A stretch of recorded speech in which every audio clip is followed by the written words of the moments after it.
Dumela, Sawubona, Sakpase, Namaste, Abshin, Dubraota, Assalamu alaikum, Hotep, Buenos noches, bonsoir, good evening, everyone. Welcome to the Learn to Grow You, the Doriel Larry Show. This is season 5, episode 6 of the show, and I'm looking forward to chatting with you again this evening. Welcome to a day of conversation about restoration and returning, restoration, healing, hope for returning citizens. In this conversation tonight, we're going to be chatting, as we always do, with an amazing guest who has a very specific and very strategic focus on supporting those who need an extra hand of support. So I want you to help me welcome to our conversation this evening Sister Waunita Scott, who is a beautiful soul. And I want you to hear about her heart and how she has a heart for those who sometimes people mm, need another little thought about. That is Sister Waunita Scott. Welcome. Thank you. Thank you. It's a pleasure. Excellent, excellent. So I need to give you a little bit of a background on how Sister Juanita and I became connected. First, we have to give a shout out to our sister friend whose name is Reverend Aisha Taylor Issa, and she's also the founder of the Sisters in Business Expo and the Sisters in Business University. And how we met each other is actually the Sisters in Business Prayer Cast.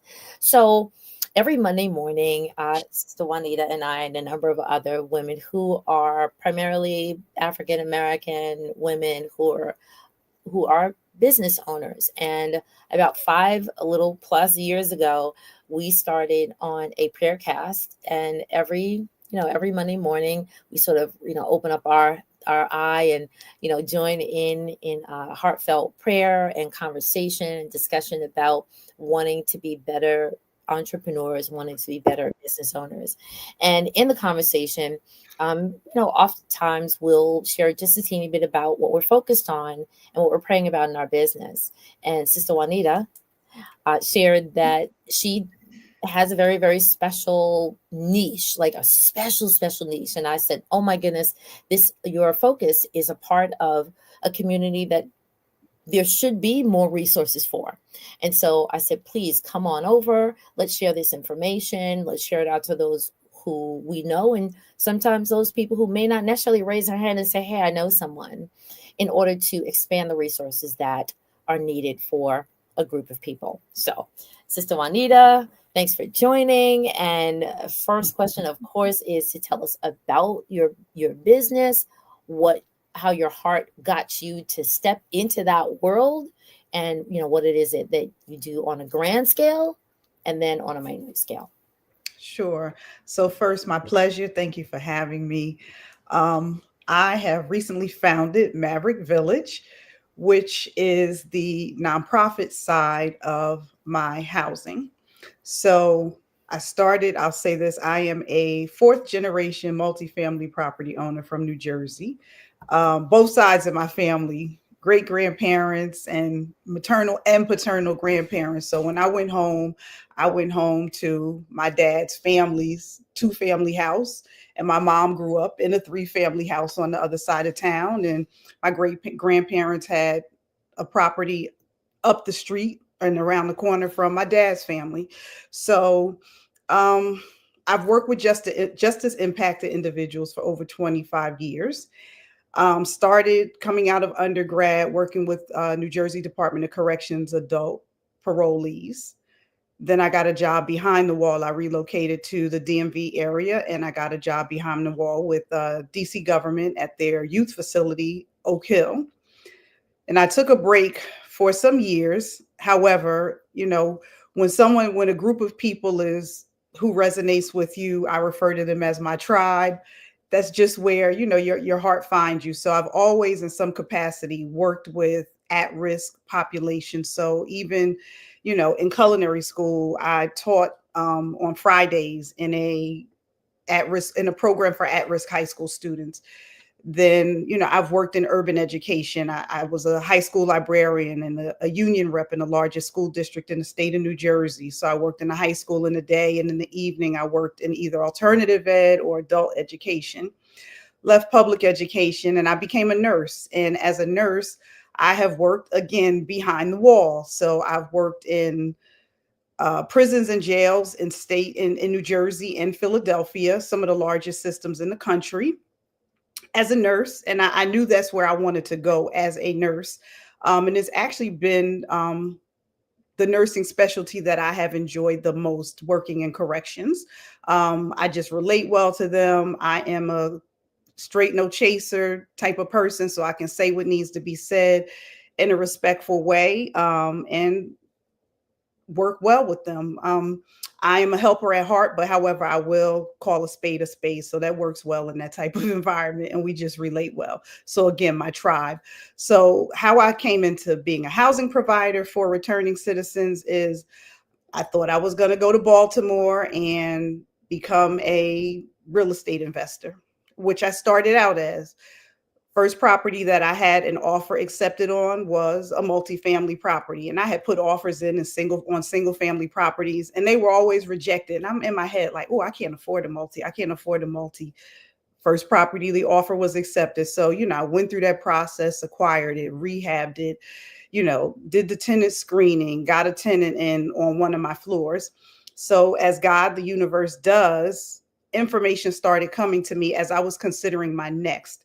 And my next, I was considering a halfway house, because that was something that's always been, in the back of my brain since I've worked with justice impacted people, was to potentially open my own halfway house, having worked in those types of environments at times.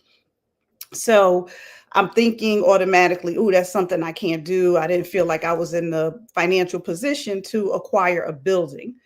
And I started getting information randomly about shared housing, and considered. Then as I started getting on those Zooms and learning more and realizing that's a population, returning citizens is a population that would be a good fit.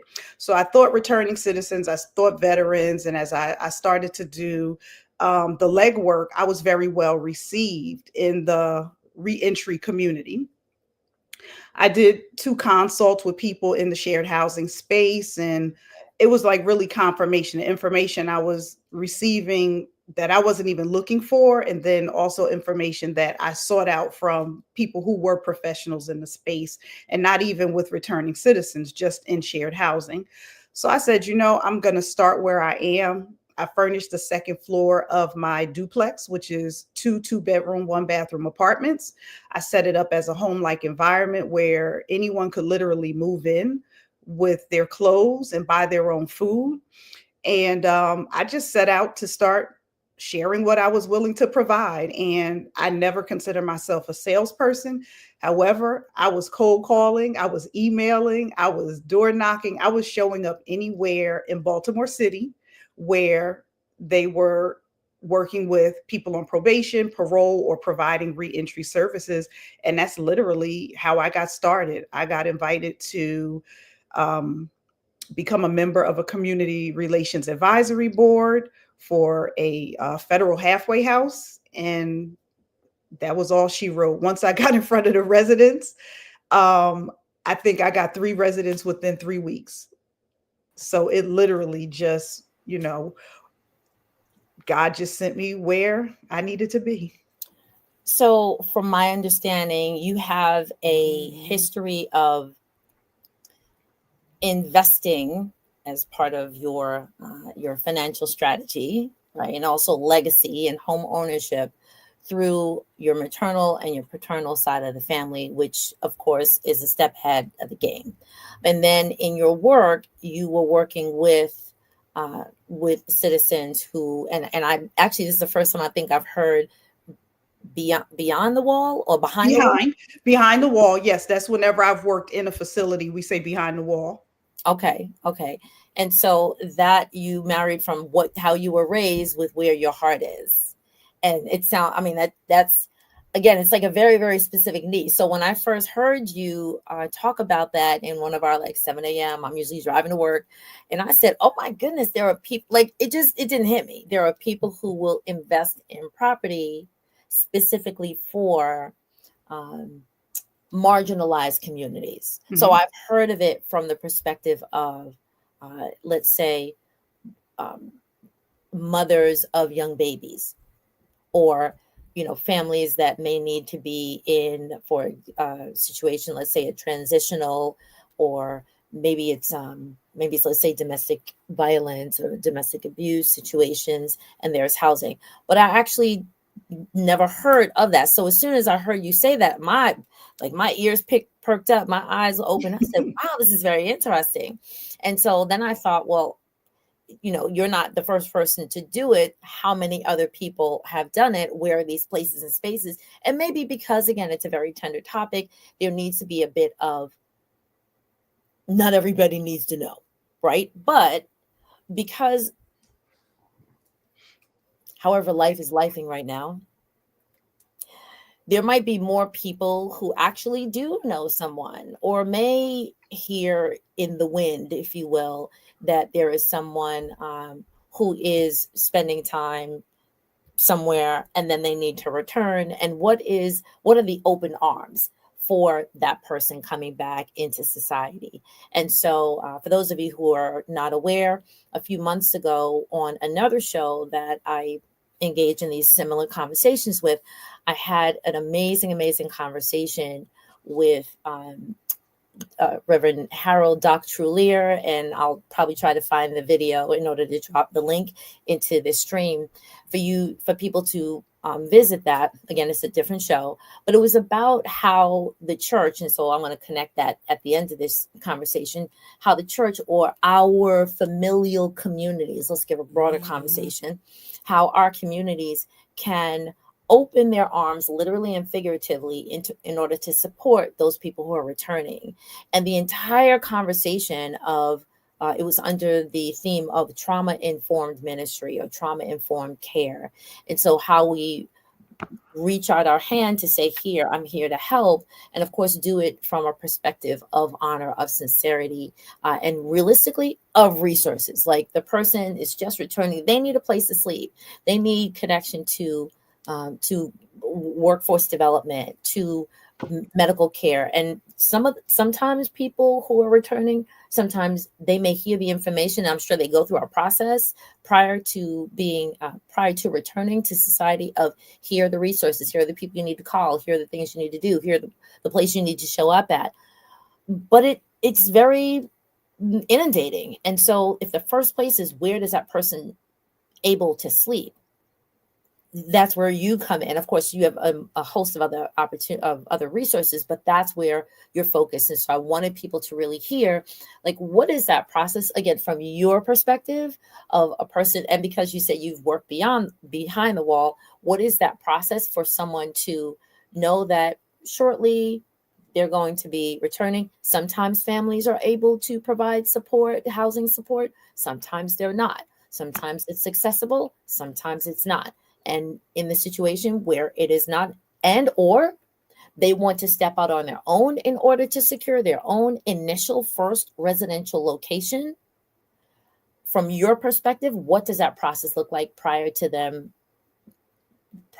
date of reentry? So for me, so it's I can tell you, I've worked with people, someone who was actually behind the wall. He was preparing for release, and then I've also worked with um, justice impacted individuals who are released but not fully released. So they're in the custody of a halfway house. So when you're in a halfway house, you're still considered in custody. And So, what one question, is it still called, I want to really use the best terminology and the most appropriate terminology, is it still called a halfway house? yes, halfway house is still a term that is used. Okay. Absolutely. Okay. So when I've worked with someone who is behind the wall, I've been able to do that because they had income or they had resources. So that is, sadly, it's rare. So I've been able to place someone who spent 22 years incarcerated on the state level. However, the last year or two of his incarceration, he was a part of work release. So work release allowed him to save money. He was able to pay his rent and security while he was incarcerated. So the day that he came out, he knew he had a place to go of his choosing, not just, well, this is where we can place you because this is who will accept you or what's available. And that's key. And not it wasn't just that he was able to pay. I worked with the social worker, so I met a social worker who was familiar with him, who ran a support group in the prison for men who served over 20 years, who were incarcerated and had served 20, 30, 40 years. So we met, and I want to say it was about a 10-week process, almost, from meeting her to his release, that we worked together. And we were able to actually work together to do a video tour so that he could see the property. We were able to video conference and work through the process so that it was as smooth as possible. He came with a discharge plan. And the day that he was released, his family picked him up. They brought him to the property, and the social workers that I had been working with all that time, they came to the property as well. So it was a first for both of us. So we were able to really do a warm handoff, if you will, from the facility to, stable housing for him. So that's how that worked. Now, when I've worked with gentlemen who are in the halfway house, it's because I've gone there. I've presented what I have to offer in terms of housing for formerly incarcerated individuals. And I do house people with sex offenses as well. So, that is major when it comes to seeking housing if you are formerly incarcerated, because number one, formerly incarcerated individuals are up to 10 times more likely to become homeless than the average population, the average person in society. And we live in a country where homelessness is criminalized. So that just, creates a really vicious cycle for them, puts them into circumstances where, you don't have housing, you're not in compliance with your probation or parole stipulations. And it pushes people to commit crimes sometimes, or you can be violated. If you can't be found, that's a problem. If they don't know where you are in the community, and that's just not for people, that doesn't just apply to people who have sex offenses. So, and working with the gentlemen who are in the community in the halfway house, they know their release is coming up as well. They're employed as well. So we're able to converse, find out, I can find out more about what their charges are. I normally have a conversation with their probation officer, and then we'll schedule a tour. They come out, they take a look at the property to see if it's something that will work for them, because it doesn't work for everyone. Some people, they want what they want. They want an apartment. However, it's normally not what they can afford. And not only just affordability. When I was on the long-term rental side, I did all the checks: credit, background, eviction. I checked the case searches to see what type of background there might be that could have been missed by a systems background check. So with that being said, they'll apply for housing in the community, but they're immediately rejected because they have a felony. I have real estate associates who say flat out, I don't rent to people with felonies. They don't care what it is. And as I went through my tenant screening process and learning more about the process and speaking with property managers, I had even scaled mine back to, I just need to know what you've been doing the last 3 years. If you have a background and you didn't get into trouble for 3 years, I was okay with that. But in working with returning citizens, I just need to know what the charge is. Just because of the risk, I do not accept charges or convictions of arson at this time, but anything else I will accept. 1 second. So Sure. let me put pause. So I think just what you shared, like two things were really, really eye-opening that we did talk about before. So you actually focus on those persons, and particularly the male population, correct? Right now, yes. So that's one thing. So you particularly focus on the male population. The second thing is you focus primarily on individuals who, and I forgot what the term is that you used when we were chatting before, but someone who in essence has had a long term, like not someone under 5 years or 10 years. Correct. You focus on those persons who, now keep your ears open, folks, those persons who have served, let's say, more than 10 or 20 years, and say why. So my bare minimum criteria is 5 years. However, most of my residents have served over 10. So my very first was 38 years. And then everything after that's been like 12, 13, 15, 22. I've had one resident who served only 3 years. And he's the only person I've accepted thus far under 5 years. And I accepted him because he had his CDLA license. So before he went to jail, he was a truck driver, got into some trouble, and his license was still valid when he came home. And he came to me, and within 1 month he was employed. So he's the first person I've ever accepted who was not employed and who had served less than 5 years. And one of the reasons I did accept him was because he as well had significant amount of money saved, and his family, U.S. probation required that they vouch for him because his case was from Virginia. So they were accepting him into the Baltimore district. And they said, well, if we're going to accept him into our district and accept responsibility, you have to be willing to vouch that if he runs out of funds, you will assist in supporting him so he's not back out into the streets and homeless, Okay. which they did. And like I said, he got a job on his own within 1 month. So he came, he was very humble, he was very focused, he hit the ground running, was employed within 1 month. And he just kept moving forward from there. And actually he only stayed with me for 3 months. So came out, employed within a month, got his own apartment within 3 months.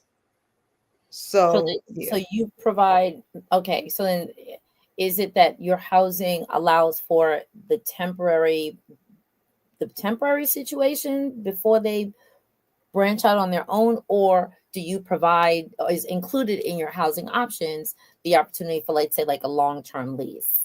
So I don't have a minimum or a maximum that they can stay because no one gets their life together yesterday. So, obviously it is not, I don't want transitional. This is not short-term rentals. You come stay a week or two, and it's not that. My goal is that you want to come, you want to stay for a while, you want to get your footing right and, move on. You want to build from there. So yes, I do not. I've been doing this for almost 18 months now.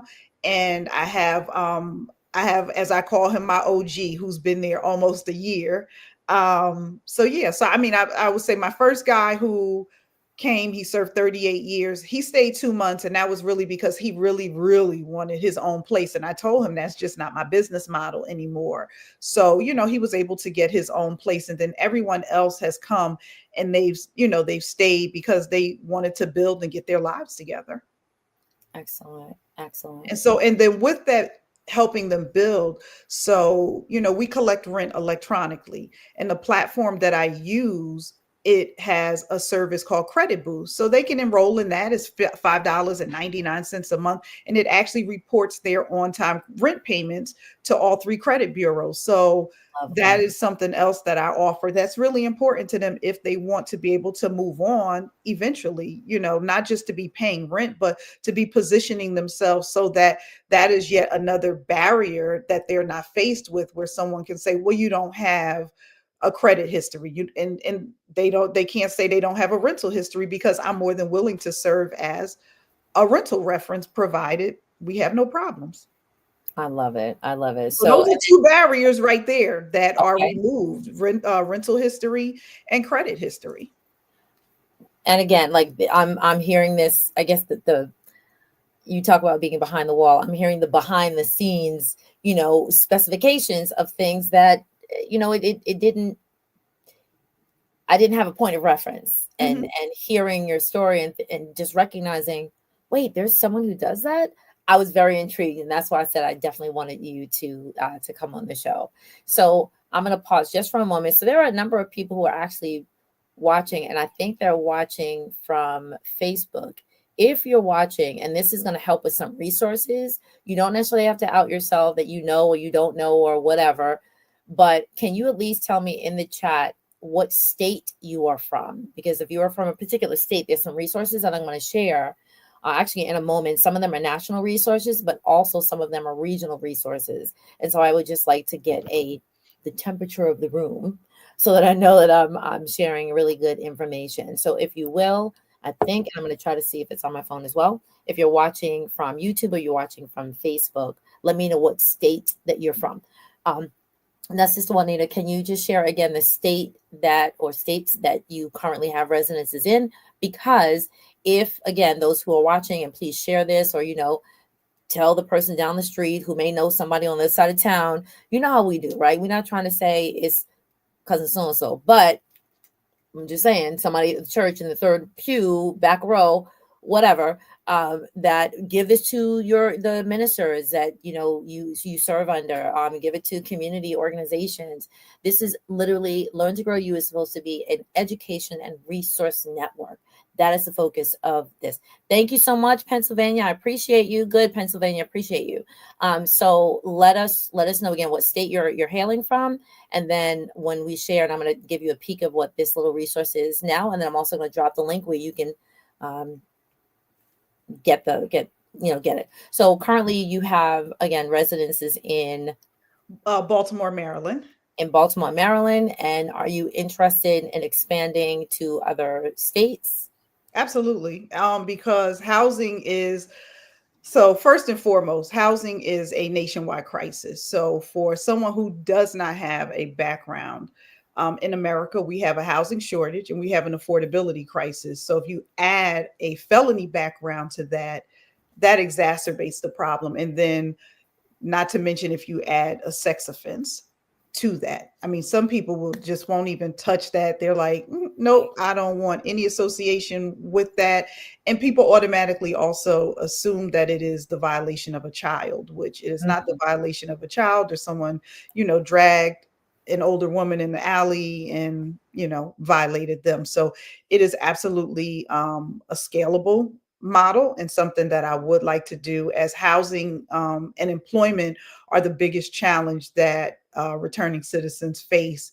I personally believe in a housing first model because if you think about Maslow's hierarchy, at the very bottom is, our basic needs like housing, food, air, things like that. So, I always say, how do we expect someone to invest in mental health or substance abuse or any type of educational training if they don't know where they're going to lay their head? They don't know I can go and take a shower. I can, rest my body, rest my mind, have a moment of privacy or have a moment of quiet, which is why I provide private rooms.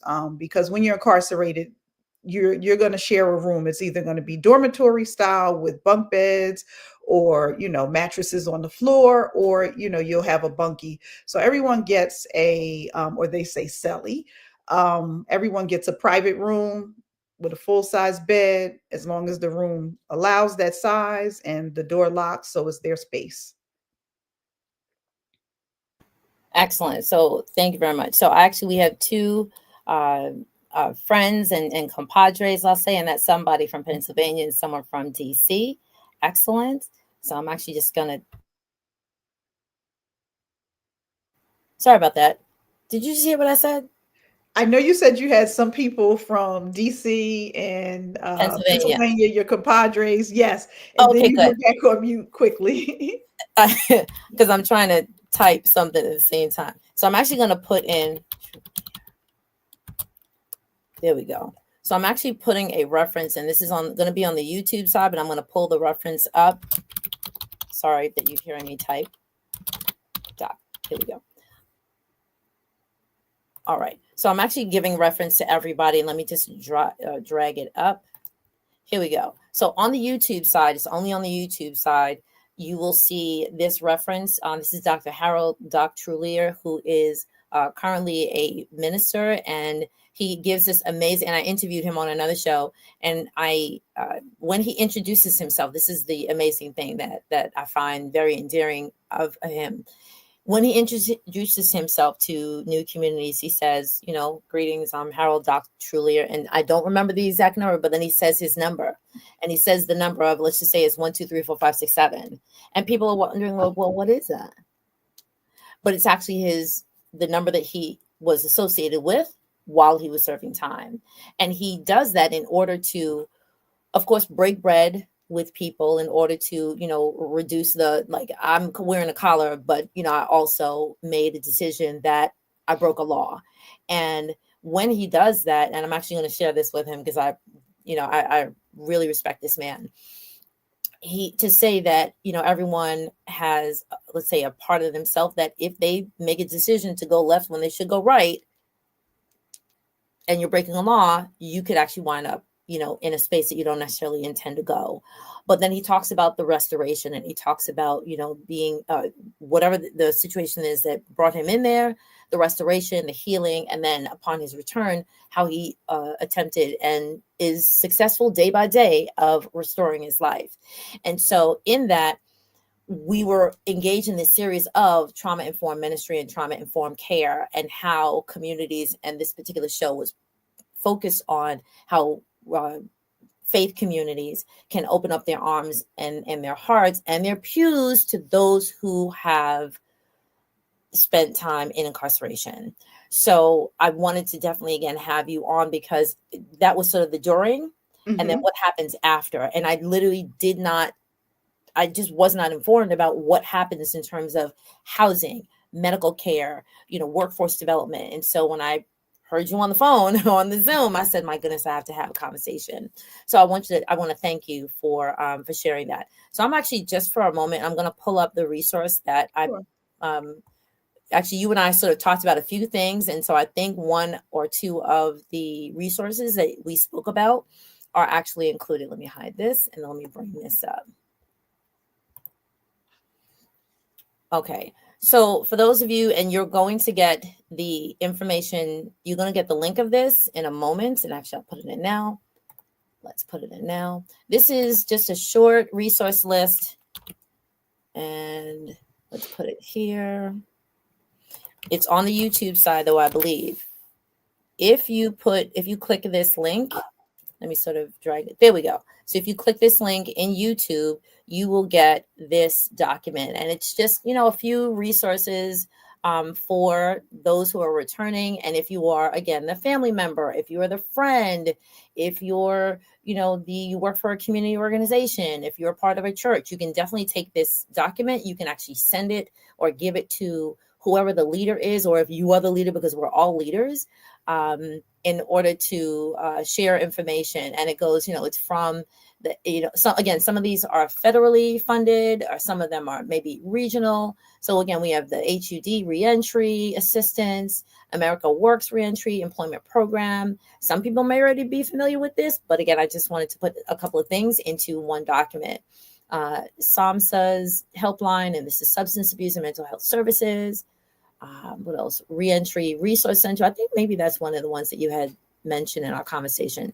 Prison Fellowship, National Hire Network, Volunteers of America, local federally qualified health centers. So this is a health resource.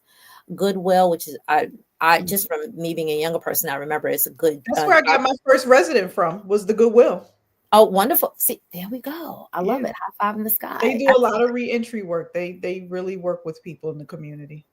Excellent. And then, PTSD and mental health services, as well as housing and employment services. And this is via HUD and DOL. So I am, again, here. Let me pull this back. Let me put this back up. Again, it is on the YouTube side. So if you go on the YouTube side, that's YouTube Doria Larrier, you'll see this. Please just take that link. You can download it as a PDF. It's in a drive, and then offer it to whoever you need to offer it, or use it for whoever you need to use it for, right? Again, if we can't help ourselves, we can't help ourselves. That, we're gonna have somebody else helping us, but we can help ourselves, and that's what we That's can do. right. That's right. And So part of what I do is you know, what really resonated with me one time, I was watching something late at night on TV. And I saw Huey Newton. I saw his wife, because they have the museum in California. So Dr. Frederica Newton, they have the Black Panther Party Museum. And she said, if you see something that's lacking in your community, just continue to fill the need.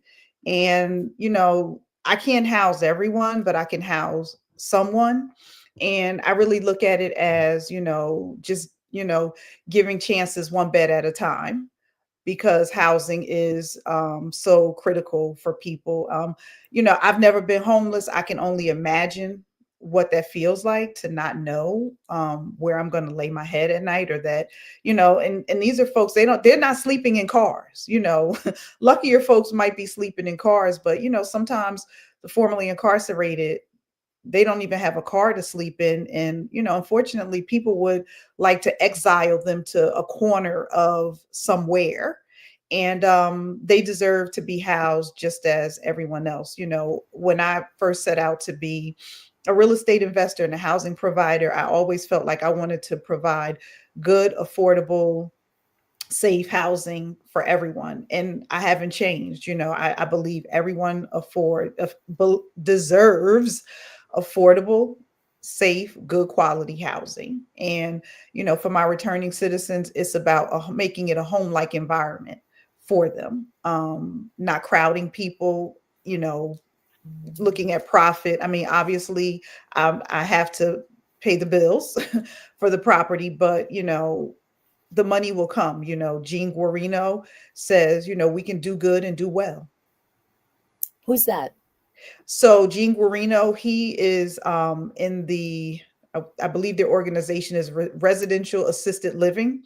It's like RAL Academy, and that is for assisted living. So, that is another space of shared housing where, people maybe need medication reminders. They need help with performing their ADLs, which is activities of daily living, meals, bathing, laundry. So they live in a shared housing space where there are caregivers there that assist them. So, that's where I got that that was one of the first quotes I heard when I started listening to information on shared housing was, do good and do well. And, I want to do good first and foremost, do right by people. I'm sorry, when my eyes go side to side, it's because I'm actually researching. So here it is. I found, I didn't know that person. Jean Guarino, Residential Living Academy. Excellent. I wish I could pull this up. Can I pull this up? I might be able to. Again, I always want to make sure that I'm just trying to share the best information. So let me pop that out. Let's see. I can. And I mean, shared housing can bless everyone. Um, I have an associate who she houses women and children,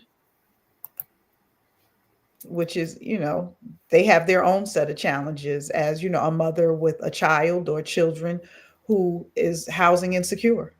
Right. And I think that's what I am most familiar with, is having conversations about women and children. And not until I came across you in an early morning Zoom did I know that there were people who specifically, because just from my awareness in community, when I heard the term transitional housing or halfway house, in my mind, I thought it these houses or these spaces would be in, I want to say like a set aside or like a restricted area. And then, those of you who know, I live in Brooklyn. And so I live in Brooklyn, right? And then somehow, some way I came across, because we have a number of facilities here in Brooklyn, that there would be, oh, well, that's quote unquote. And that's why I asked, what is the tactful word? Oh, that's a halfway house.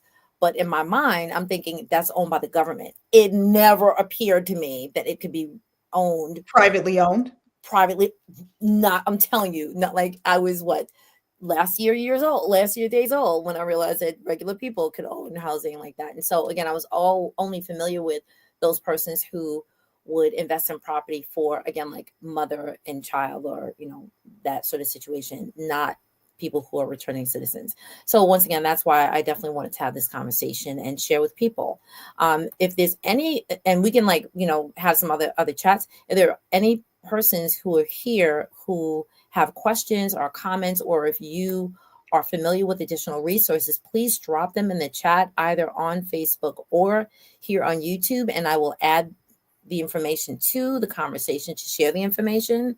Again, any questions, or if you have other resources, if anything like sparked your interest, if you're interested in doing this sort of investment in housing for returning citizens, or if you speak on the information. And actually, I would love to sort of like wrap the conversation up talking about the I think you said you went to a convention a short while ago, and Yes. let's talk about that, and then we can sort of bring it home if there are any questions or comments.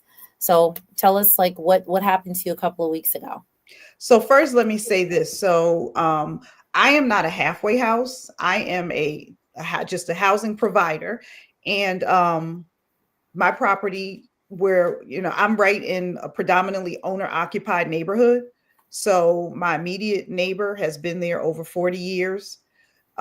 Two doors down, the person's been there over 40 years, and we have no abandoned buildings. We have no corner stores where people congregate, stand around. My residents can walk to a grocery store. They can walk to bus stops and a metro station. So we're not, in a corner. We're not exiled anywhere. I'm a regular commercial property, and people have, or not commercial, excuse me, residential property that just I turned it into shared housing. There's no sign outside that says returning citizens live here. I've often been asked, how do I handle pushback from the neighbors? I don't get any pushback because I don't advertise that, hey, these are formerly incarcerated individuals. All my neighbors see is men who get up and go to work and mind their business. They don't bother anybody. We have no law enforcement involvement. And we've been blessed, knock on wood, that they've all gotten along well. So all my residents have gotten along well. And I think it's because of the sense of community. Everyone knows that someone has a background. I don't introduce them that this is Mr. So and so. He did this. If they decide to share what their charges are or convictions, that's up to them. I just introduce everyone as a human being, and I take it from there. So I do make it, I'm a priority to humanize their living experience, because they have lived for so long in often inhumane and very challenging conditions, being called out of their name. They're referred to as inmates, or you have to introduce yourself as a number. I call everyone Mr. and by their last name, unless they say, call me by my first name, just because I just want people to feel like, there is dignity. People do respect you. You're worthy of respect. And even when I worked behind the wall, I would always tell the inmates that, or incarcerated individuals, as we say now, I would tell them, everyone here is 1 foot out. Everyone here has driven a car while they were under the influence of alcohol at the least. you know, and we don't know what other people have done. So, you don't allow anyone to disrespect you. I would always tell them, I'm not the judge or the jury. You here to serve your time. That's it. I'm a nurse. I'm here to provide health care. And so do you, as part of the process for reentry, and I think you mentioned this a little bit at the beginning, what is your, how are you a part of the hub of resources and communication with the, the probation officer, with the facility that they're coming from? Like, do you have conversations with the facility? Do you have conversations with the probation officer? Oh, Where? absolutely. Yeah, definitely. There's a lot of communication that occurs prior to placement. I don't accept anyone just because they show up at the door and say, I'm a returning citizen. I need housing. I need to have a conversation with their probation or parole officer, because I want them to serve as a resource in the process.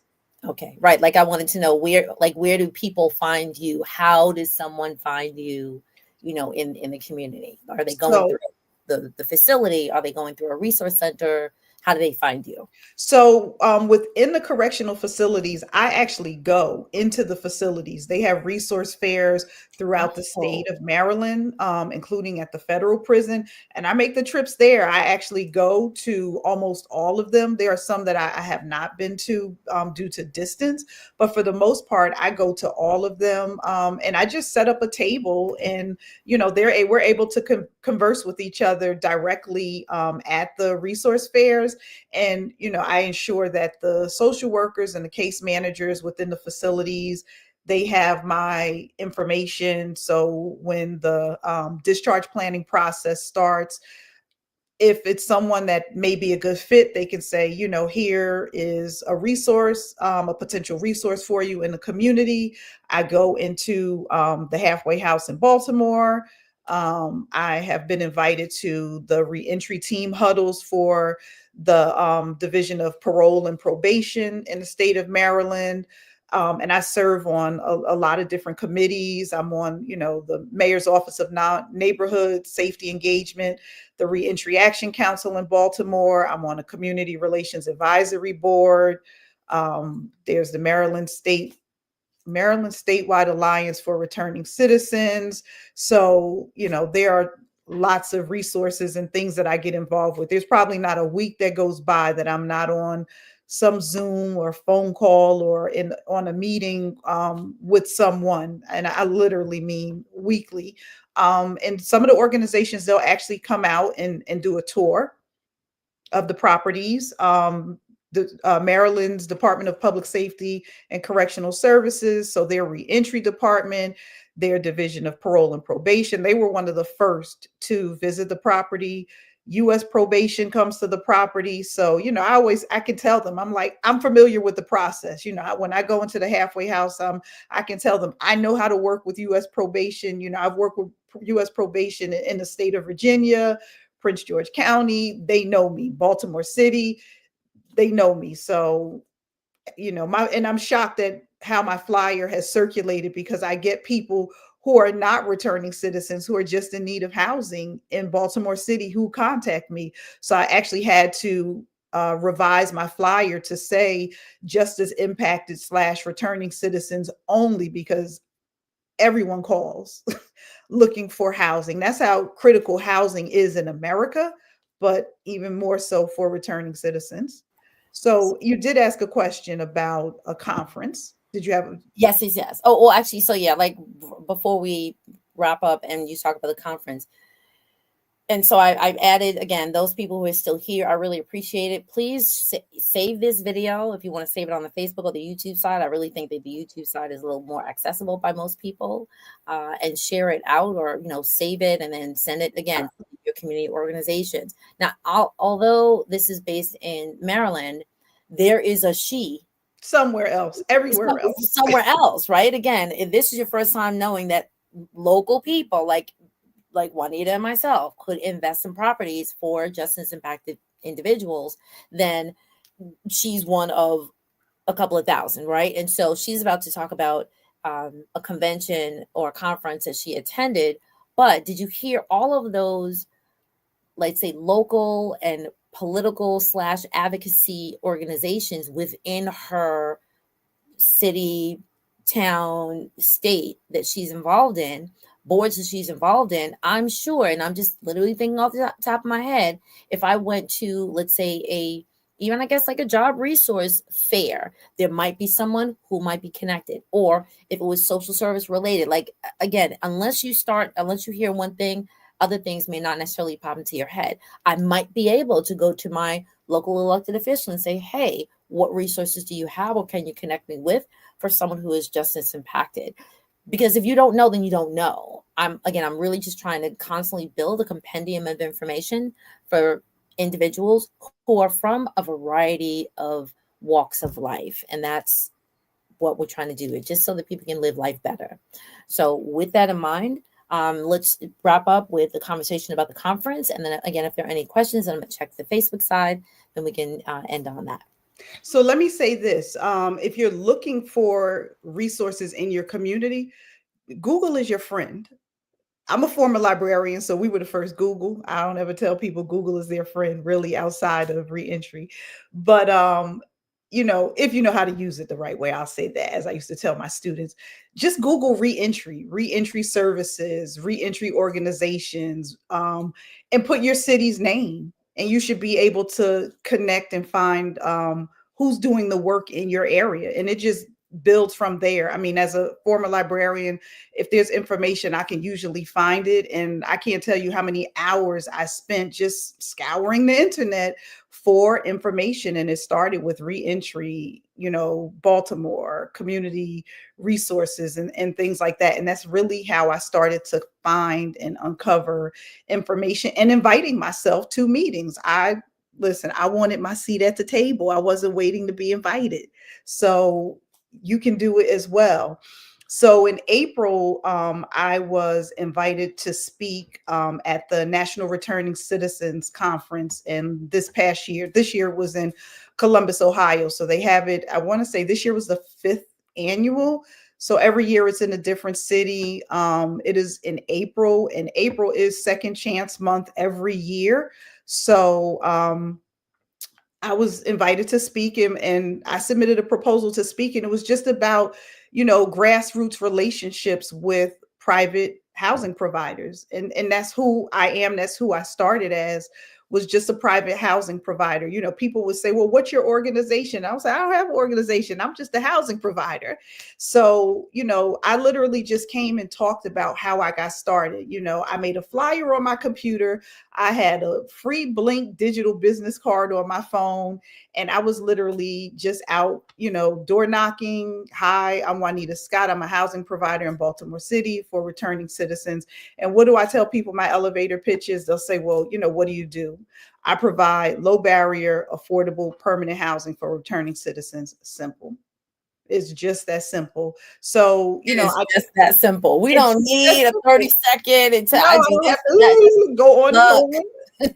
I you need a provide place to housing for sleep. returning citizens. See your shirt, need housing? And Hello. this is literally what I wear in the community. When I go to resource fairs, everything, it just says need housing. Just like, remember, got milk, need housing. That's it. My ink pens say need housing, business card, need housing. So that's literally how I got started. And at the National Returning Citizens Conference, my session was literally how I got started, the successes, the challenges I faced, questions I've gotten from people as to my why, how it works. It was simple. I didn't do a PowerPoint presentation. I didn't have handouts. I just had a conversation with people, and it worked well. When they say keep it simple, people were bringing chairs in the room because they Simple wanted to hear execution. what I I love had it. to say. And I I love just it. tell people it's not rocket science. I mean, you absolutely have to have a heart to serve, because people will say often, well, who do I call? How do I get started? Because, I hear cha-ching, cha-ching, and I'm like, it's not that simple. It's not who do I call? Where do I go? I always say it's always who do you have a heart to serve, first and foremost. And then secondly, what can you realistically tolerate? Can you tolerate when people don't pay rent? Can you tolerate when people don't follow the rules that you've put in place? Can you tolerate certain crimes? Some people say, they can't. I've talked to people, they just can't fathom accepting someone with a sex offense. They just have a picture in their mind. I don't. I don't have a picture in my mind because I don't know what happened. Right. Actually, can I say that? And this is literally a full transparency.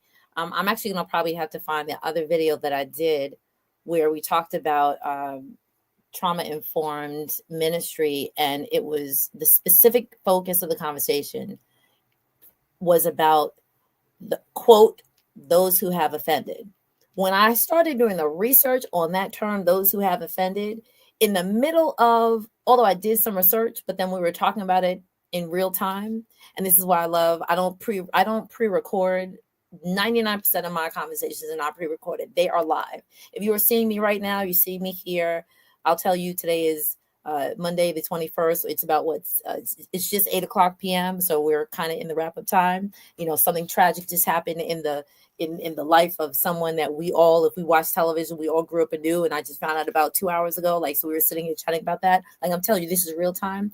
During the real time conversation, when the woman that I spoke to was talking about those who have offended, you could see my face go through like a matrix shift. Something that she said made me stop and said, wait, what did you say? And it was about those who have offended and what that means. And then my sort of shift was, well, how do we make our churches welcoming of such persons? And as soon as she said that, because this was part of the nature of the conversation, but it didn't hit me until that. And I said, wait a minute. They're coming to church, but full transparency, I had not thought about that. And my first thought was, well, what about, as you said, we don't really know what exactly, the breadth and the dearth of the offense is, but I thought about my little girls. And then the person said, she said, well, guess what? Like 1 out of 10 people is a possibility. Now, maybe it's like 1 out of 15, but anyway, 1 out of, let's say 10 or 15 people could actually be in that category and you just don't know. And that was my shock. Like, what did you say? Huh?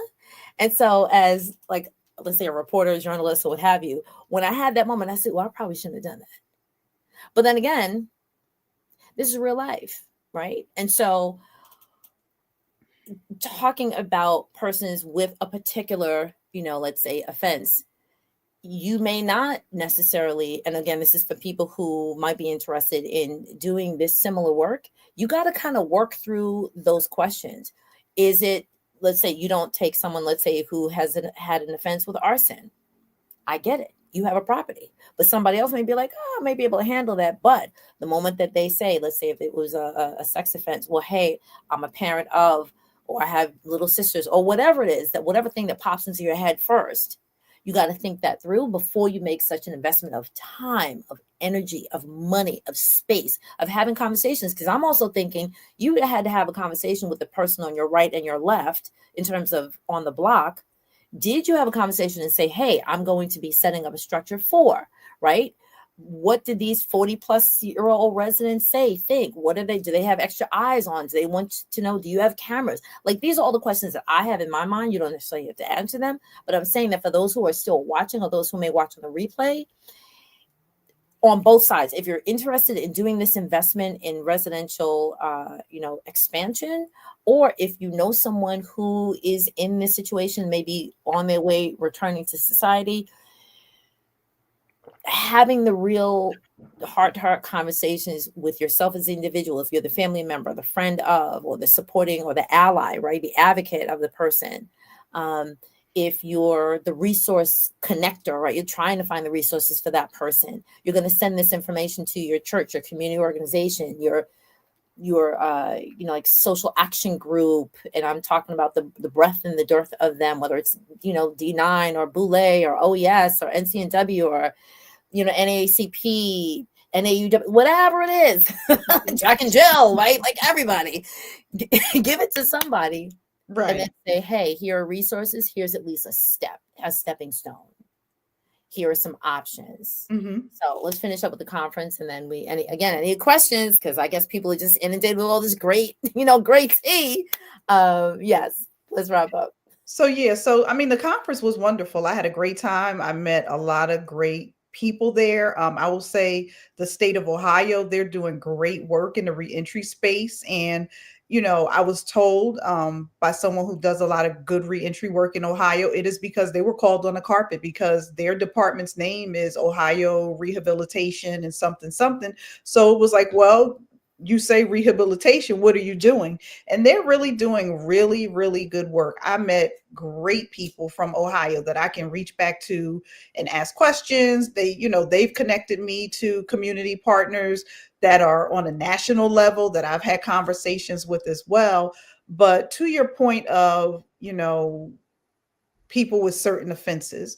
So again, I don't announce anything.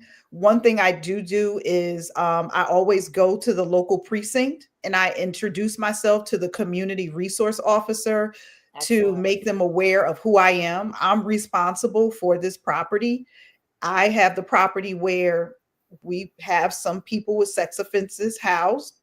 And I will say this, whether it is a sex offense or any other offense, the difference with them is they were caught. So Mm.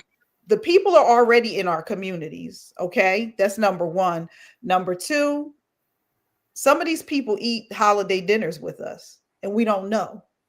So that's what I say to that. I can't change anyone's comfort level or say who people should accept or should not accept if they decided to provide housing for returning citizens.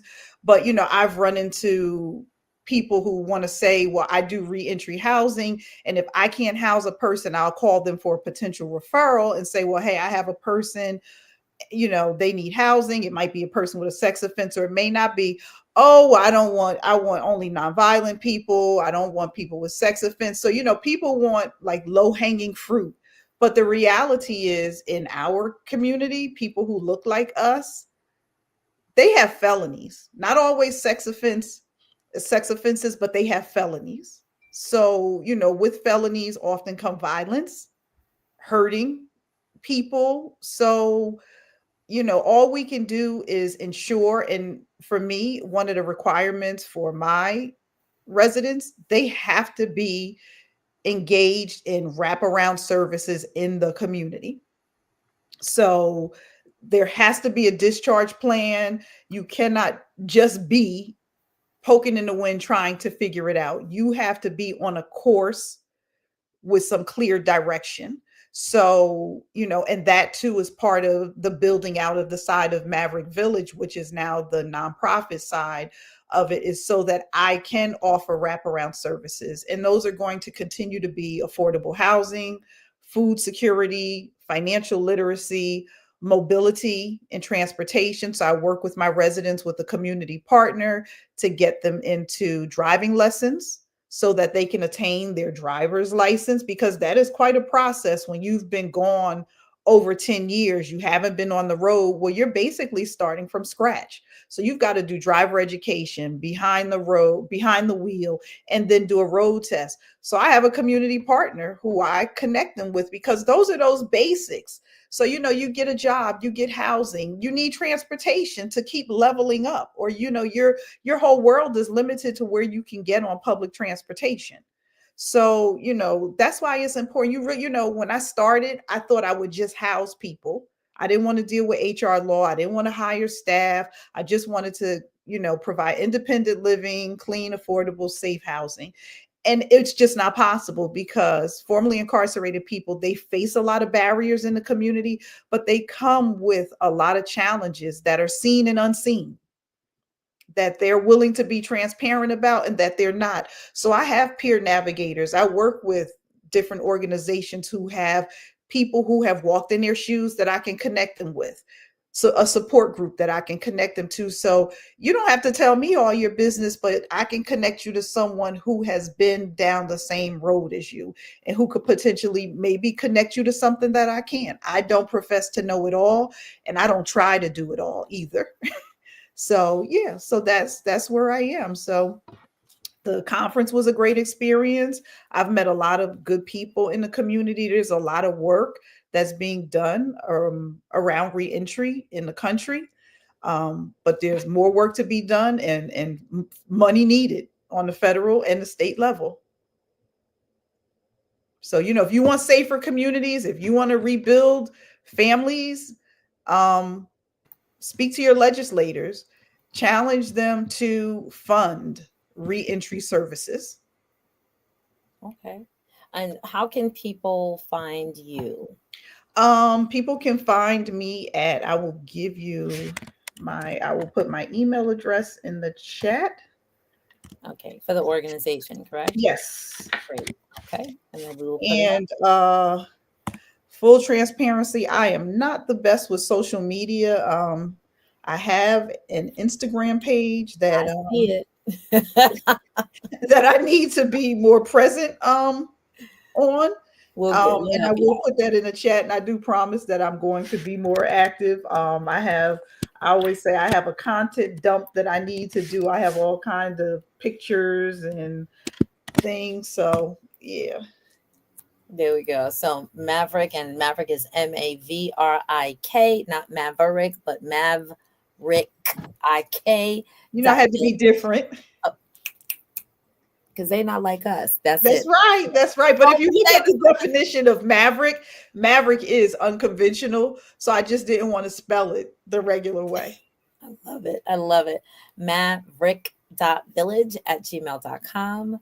We will get the official, like, hoity toity, I want to say, marketing. But right now, you need, there you go. Drop an email. Drop an email. So again, That's we have, right. let me pop this up again just for everyone to see. So we do have a top 10. Now, this is all the links have been checked.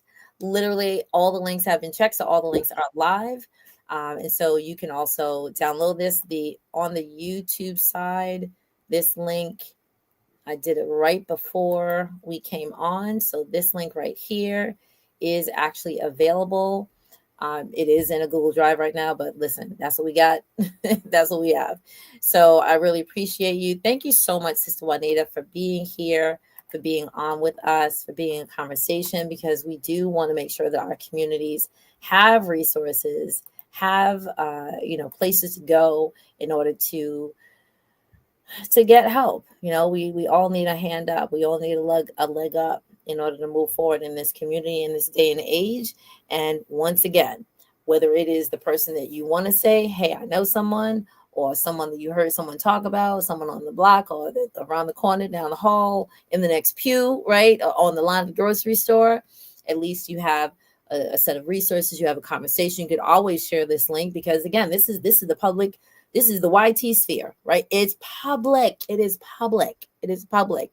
Share the link, send it to somebody, send it to, a leader in your community, just to say, if you didn't have any place to start, here's a place that you can go to. I am also going to link the other conversation that I had with the other, I think she's also a minister, but she specifically focuses on a facility, and I believe it's in New Jersey. Okay.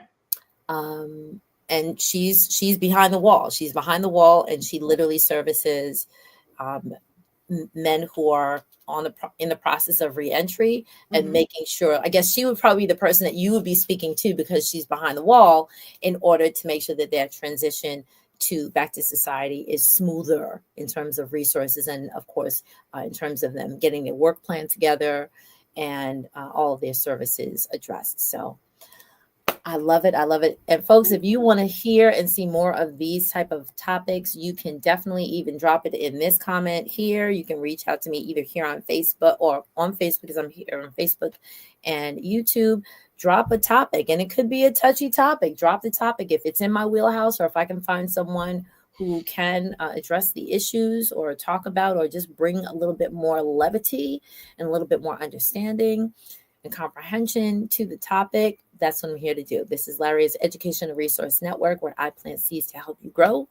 And here on the Doria Larry Show, this is where we have inspiring leaders to influence and impact the lives of others, so they can live life a little bit better than they did it the day before. So, Sister Juanita, any last comments before we sign off? I thank you very much for inviting me. It was a pleasure. And, just in closing, in full transparency, I didn't just fall into this work only because I've worked with returning citizens for over 25 years. There are formerly incarcerated people in my family. So, I've visited jails and prisons in my day.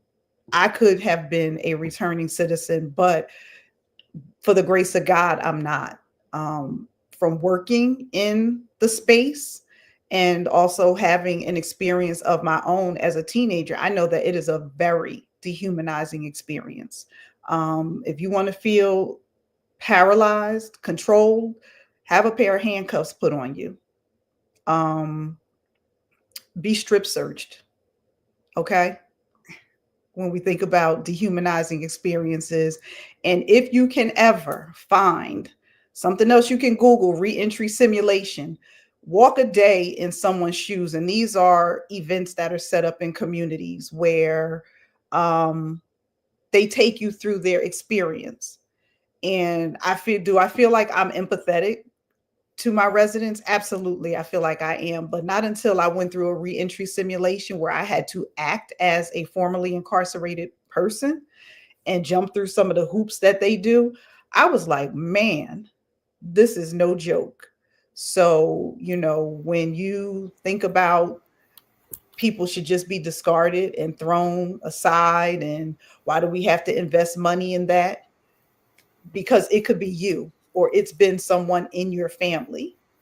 It is not us, by the grace of God, who have served 20 or 30 years in prison. And if we want to save our community, we're going to have to invest in keeping people out of jail, helping them when they come home, so that we can in turn rebuild our families and rebuild our communities. Because if anyone knows anything, our communities fell apart when our families started to fall apart. Thank you for sharing that. Again, folks, if you're seeing me in real time, if I'm popping side to side, it's because everything she says, I want to make this as resource heavy as possible. So I said, there's a simulation for that. So I went to the other screen. Let me type one up. This is the first thing that I saw. I did open it up. So I'm actually, and I rarely do this, but I'm going to end here. I could do this way. Here we go. So why don't we just take a look at what this looks like. So this is the link that I just opened, which is reentrysim.org. It has how to use it. This is real time, folks. So I don't really, know what's happening. So many complex issues face people who are reentering society: community supervision, including parole and probation, banking, healthcare, and education, difficulty obtaining employment, experience the simulation. It's interactive. Okay, desktop and tablet. Oh, wow. Your backpack contains items that you collect as you navigate the simulation, as well as information about your progress. You can click the backpack icon to open the back. This is very interesting. You have 2 items in the backpack. You have $50, and your strength is 80%. I guess 80 out of 100. So try that online, but if you can find one in your community, go to an actual in-person event. Wait. What do you? They're powerful. Wait, stop, wait. Hold on. I went to an in-person event. I've never done online. There's an in-person.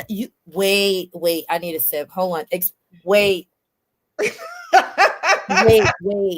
wait. You mean to tell me that I can go somewhere in Brooklyn to possibly? Yes, you should be able to. Yeah. Who's interested in finding out? Okay, wait. I'm gonna put myself on silent because I have to type. I don't want to hear y'all. I don't want y'all to hear me type. Wait. But what I'm looking for is, what do I open up? Wait, let me just do this. And let me look at my email while I have you here. I can potentially see if I can. There's an organization. If someone wants they want to put one on, to put a reentry simulation event on. Wait. Now you're blowing my mind. You're telling me that I can call up someone or a place and say, can you come and do a reentry simulation for us? Here, I'm going to put the link in the chat. Oh my goodness. Because the event I went to was through the governor's office in the state of Maryland. And then I reached out to them to ask with assistance with organizing a reentry simulation. So this is, for those who don't know, this is what I love about doing this show live. Because if I had to pre-record and then trim all this stuff out, you would miss all of these gems about how we sharing information in real time. You would just miss it. So justice.gov/USAO -NDVW reentry simulation. Wow. Okay. Oh, so you have a friend that says, Brother Brian Robb, I'm so proud of you, Wuanita. Oh my God, that's my uncle. Hey, Unc. I'm looking forward to meeting you at some point because, I'm going to be flying through her area. at some point. Oh, this is so fun. This is wonderful. Thank you, family. Thank you, family, for joining us this evening. So this is amazing. Oh, wait, Brooklyn has a reentry simulation program because we See? know Brooklyn. Okay, I'm Brooklyn all the. Oh, it's through the Brooklyn District Attorney's Office. Get out of town. Mm-hmm. And then Brooklyn House Residential Reentry. I'm gonna put up all this here. Wait, Brooklyn DA. Okay, I see you, DA Eric Gonzalez. All right, shout out to you. Excellent. Thank you very much, Jose. Oh, brother. Sorry, Joyce Burnett. Thank you. Thank you. Sister Joyce Burnett says yes, Juanita. Wonderful. And you know what? There is a you know what? I'm going to This is DPS. listen, folks. If y'all don't mind us going over time, you can always catch this on the replay. Listen, this is what I say. If you catch this on the replay, actually just watch this in double time or like time and a half, so it doesn't take the entire time. But these resources, they are fabulous. I'm just letting you know. Okay, I'm gonna say anyone who's in Baltimore. Let me see if if the link is still good. Yeah, because you can come as a vendor or a participant.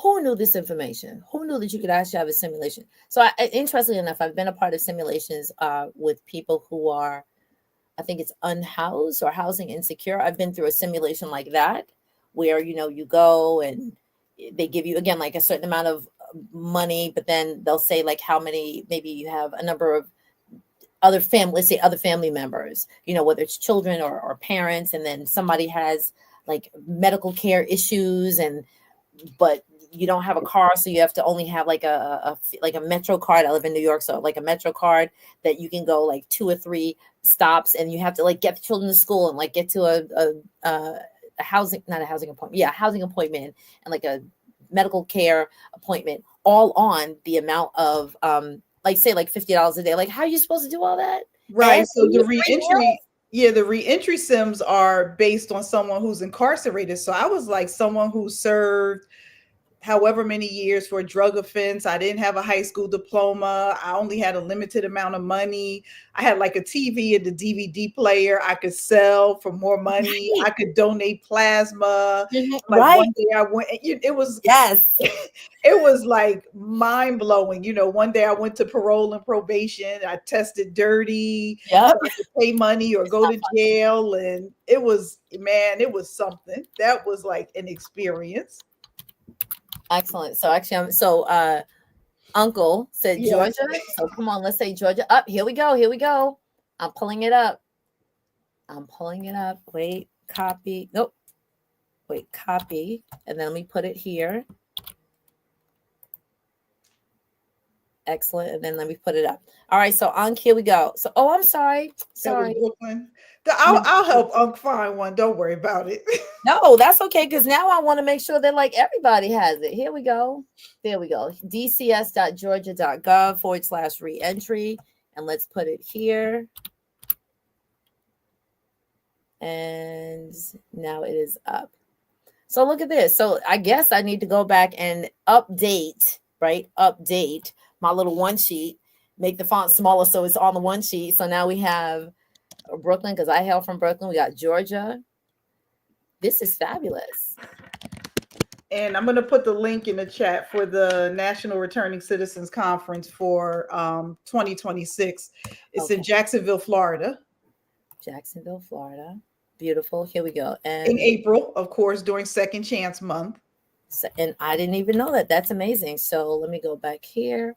Comments here. Yes, I have to talk things out. My brain is working like that. So the link that I shared before was from the conference for 2025 that Sister Juanita attended. So I guess if you go to this link, you'll see the 2026 information. Mm-hmm. I would really love to, and I'll put it on my calendar now, Sister Juanita. So April, you said, is a conference. So maybe like next May. Would love to like come back to this conversation and have like an update, because then you'll be in it more than the 18 months of service. You'll have like a full 2 years plus, and how many more gems and great stories that you'll have. And maybe we can bring some other people who have a little bit slightly different perspective about the reentry system. Little panel discussion. Why not? All right, people, hold me accountable to that. Okay.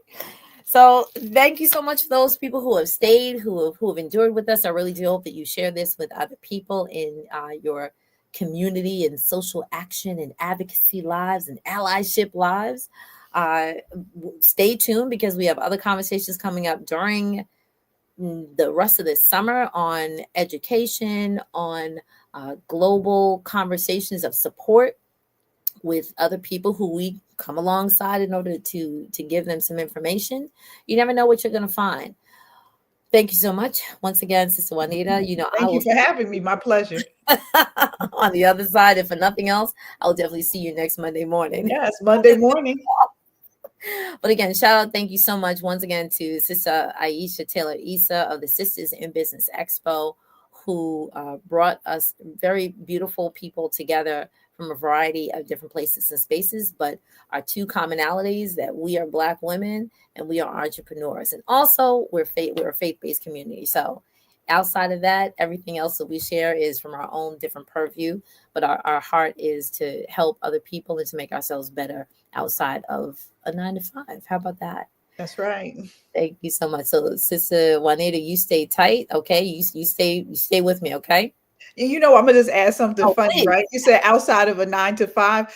So when I got started in real estate, so when I turned, I ain't gonna tell my age. I'm gonna say Child, 10 we years ago. fabulous over the 50. I'm sorry, I'm just admitting that. Go ahead.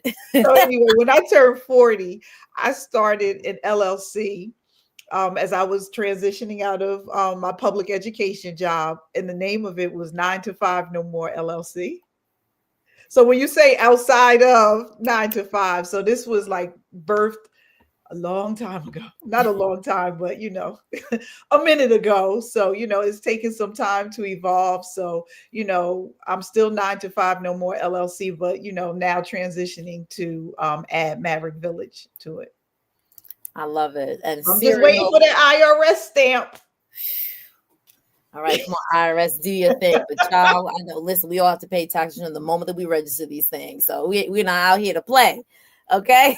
Yeah, man, listen, the IRS can arrest you and lock you up. So No, I I don't know. fool That's with what I'm them. saying. I Like, tell all CPAs, I don't want to have a conversation with the IRS.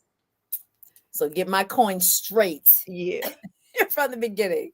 So All thank right. you, thank you. I know, we're all over the place now, but thank you. It's been a pleasure. That's fine. You stay right where you are. Stay right where Will you are. do. Let me just wrap up. Folks, thank you so much once again, for joining us, for staying with us. Please, again, take the resources that I shared right here. Again, it's in the link, it's on the YouTube side. Make sure that you take the link, you take the information, download it, email it, whatever you got to do. Let's just make our communities and as I say, our back pocket, let's make the back pocket thicker. When I say the back pocket, it's what information do you have in your back pocket in order to share with someone else so that they have more information like some other communities do. I'm just saying. Once again, this is Doriel Inez Larry of Larry's Education and Resource Network, where I plant seeds to help you grow. And I look forward to seeing you on the next iteration of the Doriel Larry Show, where, again, we have inspirational leaders who influence, impact, and inspire people to live their lives a little better than they did yesterday. I look forward to seeing you on the next go round. If you have any tender topics that you'd like for us to dissect, please drop it in the comments and we will add it to our show lineup. Have a good evening.